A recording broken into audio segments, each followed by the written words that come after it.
കോഴിക്കോട് നന്ദിമേൽ പാലത്തിൽ ബസ്സുകൾ തമ്മിൽ കൂട്ടിയിടിച്ചു. നിരവധി പേർക്ക് പരിക്കുണ്ട്. കോഴിക്കോട് നിന്ന് ഇരിട്ടിയിലേക്ക് പോകുന്ന ബസ്സും കണ്ണൂരിൽ നിന്ന് കോഴിക്കോട്ടേക്ക് വരികയായിരുന്ന സ്വകാര്യ ബസ്സും തമ്മിലാണ് കൂട്ടിയിടിച്ചത്.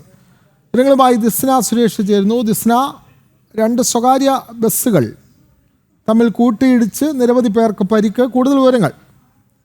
വിനോദ്, ആദ്യം തന്നെ നിരവധി പേർക്ക് പരിക്കേറ്റിട്ടുണ്ടെങ്കിലും പരിക്ക് ഗുരുതരമല്ല എന്ന് തന്നെയാണ് നമുക്ക് അറിയാൻ സാധിക്കുന്നത്. കൊയിലാണ്ടി താലൂക്ക് ആശുപത്രിയിലേക്കാണ് ഈ പരിക്കേറ്റവരെ മാറ്റിയത്. ഉച്ചയ്ക്ക് 1:30 സംഭവം ഉണ്ടായത്.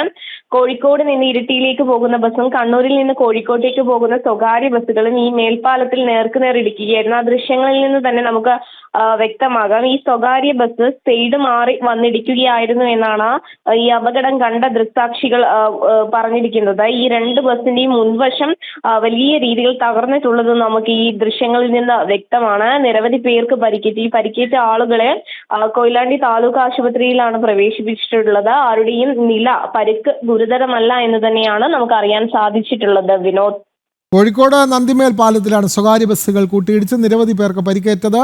ആരുടെയും നില ഗുരുതരമല്ല. വിവരങ്ങൾ നൽകുകയായിരുന്നു കോഴിക്കോട് നിന്നും ദിസ്ന സുരേഷ്.